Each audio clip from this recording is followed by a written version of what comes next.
Welcome to a fine gaming experience, everyone. It's Bricks, or This Way Lies Madness. And Ice is here for yet another episode, and we got some cool-looking new title screen here. I do really love the Coral Highlands. It is just purty. If nothing else, it's colorful compared to all the desert. Can you imagine how much of undersea garbage you're breathing in just walking through it, though?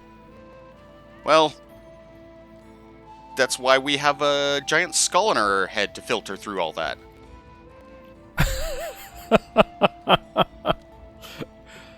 Gotta get our flex time in. Yep, showing off them biceps. Boy, what do you want? Yeah, they do have a lot of NPCs that are fairly helpful out here, which is handy. Indeed, and I think some of these are new that they added just to help you out, because, like... This actually is, yeah. This is a brand new thing here. They really did make this location better updated. Because before it was just kind of an aside thing that you did for a little while, and now if you like it more than Astera, you actually can use it as a serious base. Now, you can't do anything with the tree here, is that correct? No, you can't. There's still a few things it doesn't have access to. I wouldn't be surprised if down the line they actually include it in some ways, because they're still doing a lot of updates with Iceborne. Monster Hunter is a game that is heavily updated. You're always going to get updates or fairs or something going on. Speaking of something going on, we have another tree quest here. I'm going to have to do these sometime soon here for us, because those are very important. And unfortunately, sacks of any kind, flame sacks, aqua sacks, are actually pretty hard to get from creatures. Generally easier to get if you can break their heads. That's some Jury Totus hunting we got to do there, though, so not the worst guy to go after. Bioenergy. Sounds like something straight out of Resident Evil. If only this game was made by Capcom. If only. They really like their bioenergy. May the sapphire star light your way. I'm actually a little surprised there isn't some kind of, like, Resident Evil crossover where we're hunting down the Tyrant or something massive. Yeah, it's surprising they didn't use their own stuff, but I guess that's a little obvious at this point. They did use some of their own stuff, though. We have some pretty cool Street Fighter crossovers. Yes. And I think there is one of the console versions that does have, like, Jill Valentine or something like that you can use as a layered armor, I think. Huh. Don't quote me on that. There's a lot of weird layered armors I don't have access to on PC. That is true. One thing that I kind of wanted to bring up here is they mentioned the Sapphire Star. May the Sapphire Star light our way or guide our path. And it's kind of a bit of a communication issue in the fandom for Monster Hunter. What is a Sapphire Star? Is it a thing? Is it a person? Is it a place? It's hope and dreams. Hope and dreams. The Sapphire Star is the friends we made along the way. Now, the Shamos armor is weird, but really nice in a way. It's just a set of goggles, doesn't seem like anything too handy, but it has the detector skill, which marks rare sites on your map, which can be very, very handy. Excellent for explorations. I actually recommend a lot of people at this point in the game start getting a couple different armor sets. Have your exploration armor set that you've built up specifically to go out and find different things in the environment, and then go ahead and have your regular attack and armor set. Yes, you can certainly make a very good just hunting-gathering one for basic goods. Stuff like Honey Gatherer will give you more honey, or Biologist and stuff like that for some of the basic skills. The Ziki set's actually pretty cool. I actually like the base armor. I absolutely loathe the headband. It is ridiculous. But the rest of it is pretty decent, and again, it's another one of those really good support sets. If you're a Sword and Shield user, it's one of the first times you see wide range. Would let you use items on yourself and close-by party members. Reason I suggest Sword and Shield is, what's the big thing about Sword and Shield that they can do with items? That they can use them while still having their weapon drawn. And that's a big deal.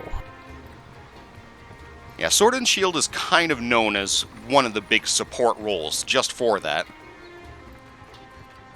It requires more fine-tuning to make it a support weapon, but it absolutely can be. The big support weapon we're going to see eventually is one of my favorite weapons in the game. I'm absolutely terrible with it, but the Hunting Horn. Hunting Horn is great, and anybody who plays Horn, thank you for your sacrifice, and thank you for bashing the head. We love you. There was one monster I was having quite a bit of a hard time with, and I won thanks to a Hunting Horn companion. It's one of the crossover events that you might recall me complaining about. Mm-hmm. I do remember. That's a long time down the ways, but suffice to say, even though I haven't died yet on video, there will be some of these fights coming up where I will probably be doing a fast-forwarded roll of me dying 30 or more times attempting to take down some of these monsters.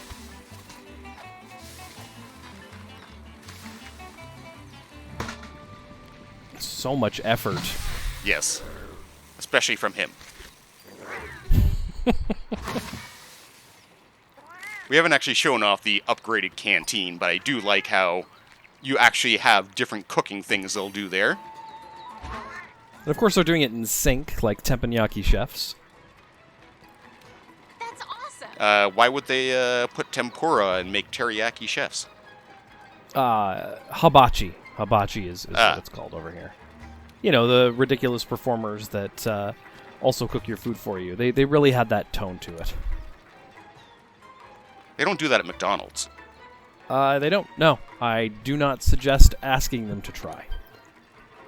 So we're about to fight one of our favorite monsters. I actually don't like fighting this monster for a number of reasons. It is a flying monster that is extremely hard to hit with a flash pod because it swings around a lot. It also has a lot of very predictable attacks, but he covers such a huge range it doesn't matter that they're predictable. You're going to get sat on. It's a very interesting monster, too, because we've had guys that will breathe fire on us and whatnot, and this monster's weapon is air. Mm-hmm. And some of its attacks are just to knock you off your feet or off center, ruin your attacks kind of thing. But some of them can be big puffs that will send us flying. The damage it can do is really, really high. Luckily, usually you get a chance to heal up. It isn't extremely aggressive. But because it's a flying monster, you have to worry about your offensive capabilities against it. Lucky for us, we're using the bow. And even without a ranged weapon, this guy I don't find the worst aerial opponent. There are some that love staying airborne.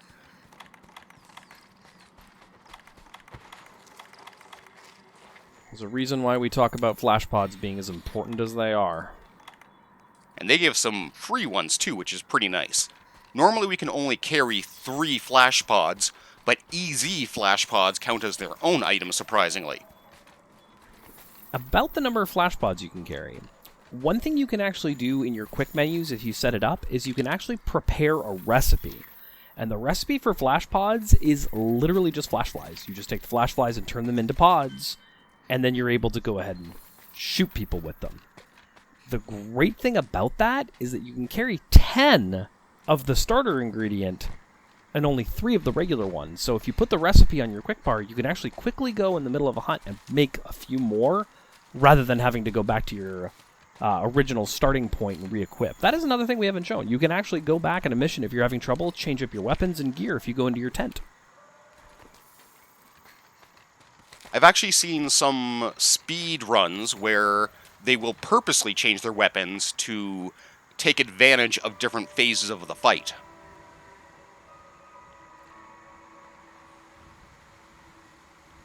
So serene, just floating on by. He looks so cute and nice to start, and then...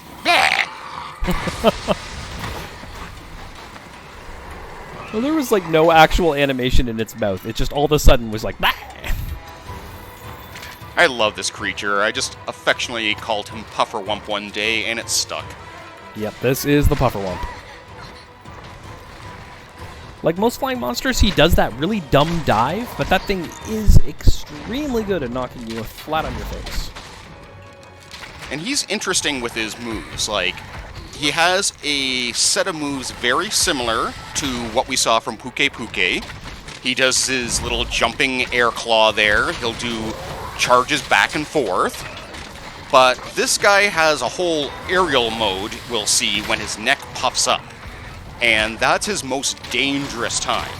He has one move where he will suddenly puff up and basically try to deflate so he will quickly land on you. And it does a ton of damage. Oh no. This is no time to be sleeping on the job. I think that great hit... thing. It did. Yeah, just knocked me out of the sleep, luckily. So one thing about sleeping monsters, the very first hit that hits a sleeping monster does double damage. So that is why you're using the most powerful thing you can. But if you notice, the first hit did around 50, and then they did about 20, and I think there was a crit for 43 there. The Greatsword is the absolute king of being able to destroy sleeping monsters. It works great with sleeping monsters. And there he just blowed up his neck. So weird that he has that giant neck puff.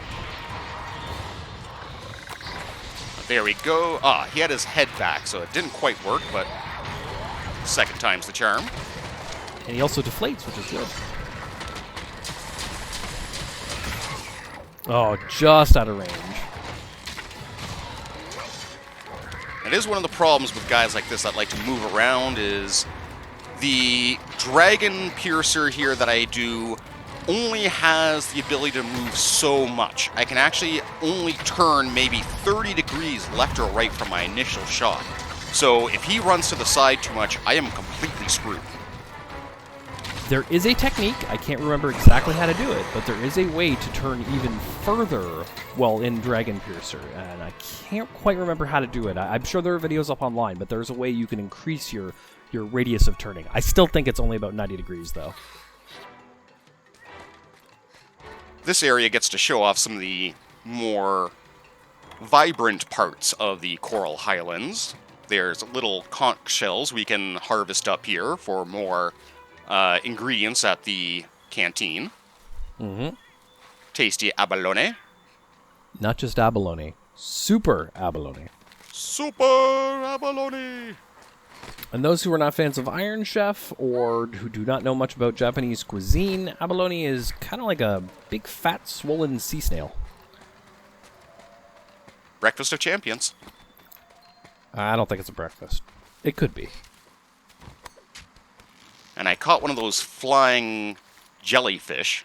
One of my favorite guys here, although there is a giant flying cockroach type thing. I don't even know how to describe it.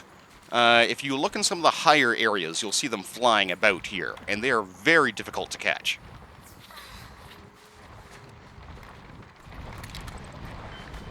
This area is very busy. Almost all the monsters in this zone run right through here, so we will have a lot of confrontations here. It is an excellent area for fighting, though. Lots of great places to jump from. Lots of ways to fall down. You got to be careful about the edges, because some of them will knock you down almost a full 3 levels in this area. Got a nice sidestep dodge out of his tail there. One of the cool things about those dodges is it allows you to continue your charges with the weapon.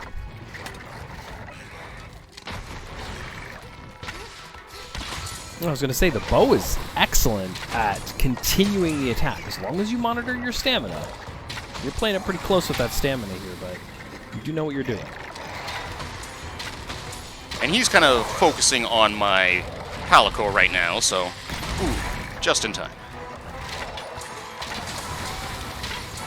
This area also has 2 Vigor Wasps, so it's very handy if you get hurt too much, you can go heal up. And right there, I was very lucky, right as he puffed up, the paralysis coating kicked in, and he fell right to the ground.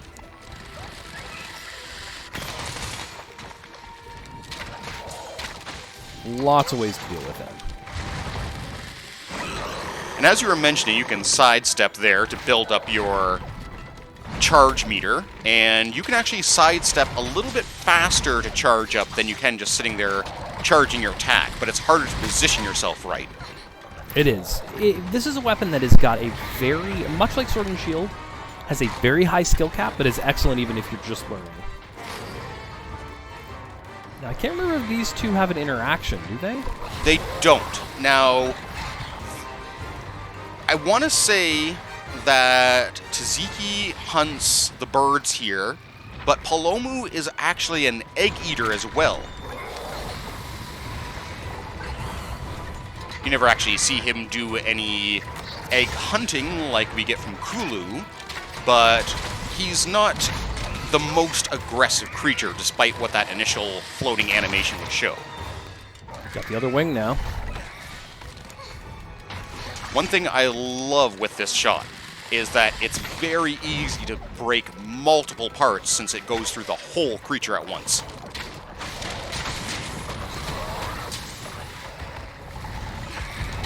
And he's not a very tough monster, but he has a lot of persistence in his attacks, and he will generally do one big attack, then follow up. The only time you have to worry about him is right now. Admittedly, we haven't shown him off too much in his aerial mode like this, but it's his most dangerous time. He has a lot of big, dangerous moves he'll do during it, and it's when he has his big charge back blow he can do, as well as his stomp. But he doesn't care. He's hurt and just wants to get the fuck out of here. He's getting out of here quick, too. Do a quick heal up. Unfortunately, Tzatziki is a bit enamored with me, even though I didn't hit him once. Sometimes you can poop pod them if they're being very persistent, but you can also just run away. Trying to remember where he would be. Right behind me. Hey! Where are you? Hello. This weird area down here is one of my favorites because of these weird lily pads. Doesn't look like it's a lily pad, but you do a strong enough hit to the monster. It happens right here. And they will actually get stuck in it. Just like a pitfall trap, which is nice. Exactly. And I haven't shown off the pitfall trap yet. We've only used the lightning one, but that one's very handy just for getting extra damage off in a fight, because the monster will be stuck and just flailing away. I may not have said this the last time you're using the bow, but I'm just going to bring the attention to it. As I mentioned before, in longsword being an excellent weapon, except a little bit of a problem when you're playing with other players, the same issue happens when you're using the rock slide. Rock slide can easily disrupt your friends, so take care when using it. I actually recommend, unless you're very good at aiming it, do not use rock slide on monsters, especially if you got a blunt user in the party who can do way more damage to the head than your rocks can. It's a little disappointing that way, which moves will interfere with other people. That rock fall can be very effective. But yeah, having it just interfere with other party members is a pain in the ass. Yeah, as a greatsword user, I spend a lot of time near the head or tail, and I will tell you the rock slide slows my groove down, because it takes a long time for me to get my hits off. Lots of nice bonus rewards. Many, many goodies from that. I was a little surprised, but that's one of the benefits of doing a capture instead of a kill. Little hunter rank boost, some research, Palico level. Oh, got the shield spire leveled up. We didn't really get to see the feature on the shield spire, unfortunately, this time. Well, the Halomu was more focused on my Palico this time, and once it gets leveled up to actually show the abilities that we get from the shield spire, that's when it really shines. I do find it interesting that they wanted us to defeat the Plomu, so we can basically just take its air sac and attach it to the airship. Everything in this world is made from monster parts. Everything in this room is probably some sort of monster part in it. Except maybe the books. That incense holder is actually made out of a Anjanath gonad. I could have done without that imagery. Next time on Monster Hunter, the origin of everyday objects. Gonna go back to Astera? Yeah. As much as I could rest here and, get my flex on again, Gotta feed the beasties. I don't think you have to feed the cactuar, but you're gonna do it, aren't you? Well, someone's got to. Nope, just feeding the butterflies.